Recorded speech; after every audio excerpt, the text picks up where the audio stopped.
The following is read by Luke Johnson for Noetic Series LLC.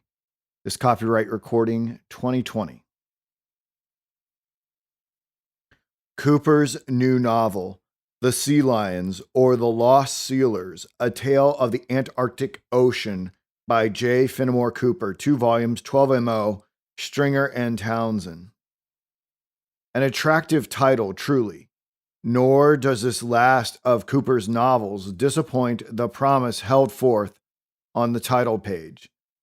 The story opens on the seacoast of Suffolk County, Long Island, and turns mainly upon the mysterious existence of certain wild islands within the Antarctic Circle, whose precise whereabouts is known but to a choice few, and whose latitude and longitude even the author declares he is not at liberty to make known. For this region, impelled by adverse, if not hostile motives, the 2 vessels, the Sea Lions, in due time sail under circumstances full of romance. After encountering a violent gale described with a force peculiarly Cooper's, they at last reach the Antarctic seas, finding themselves walled in by thrilling regions of thick-ribbed ice. Few descriptions of the lonely and the terrible, we imagine, can surpass the grandeur of many of the scenes here depicted.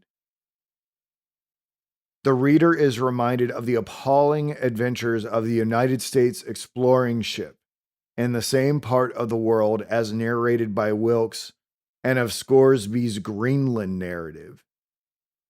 In these inhospitable regions, the hardy crews of the Sea Lions winter, not snugly at anchor under the lee of a Dutch shore, nor baking and browning over the ovens by which the Muscovite warms himself, but jammed in, masoned up, bolted and barred, and almost hermetically sealed by the ice.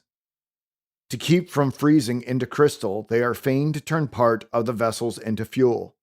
All this and much more of a like nature is told in a style singularly plain, downright, and truthful.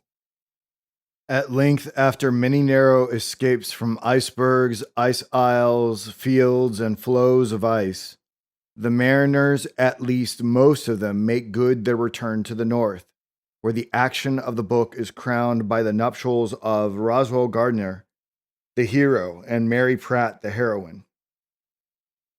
Roswell we admire for a noble fellow, and Mary we love for a fine example of womanly affection, earnestness, and constancy.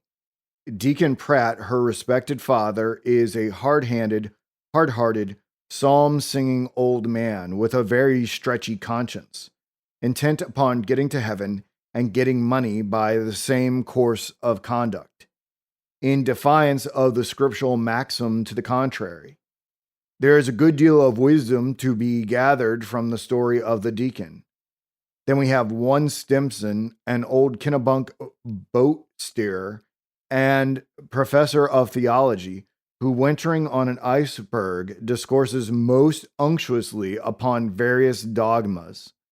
This honest old worthy may possibly be recognized for an old acquaintance by the readers of Cooper's novels. But who would have dreamt of his turning up at the South Pole? One of the subordinate parts of the book is the timely conversion of Roswell, the hero, from a too latitudinarian view of Christianity to a more orthodox and hence a better belief.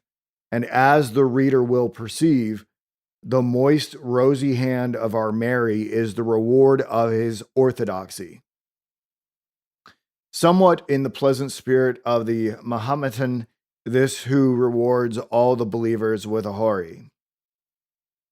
Upon the whole, we warmly recommend the Sea Lions, and even those who, more for fashion's sake than anything else, have of late joined in decrying our national novelist, will in this last work perhaps recognize one of his happiest. The Literary World 4, April 28th, 1849, page 370.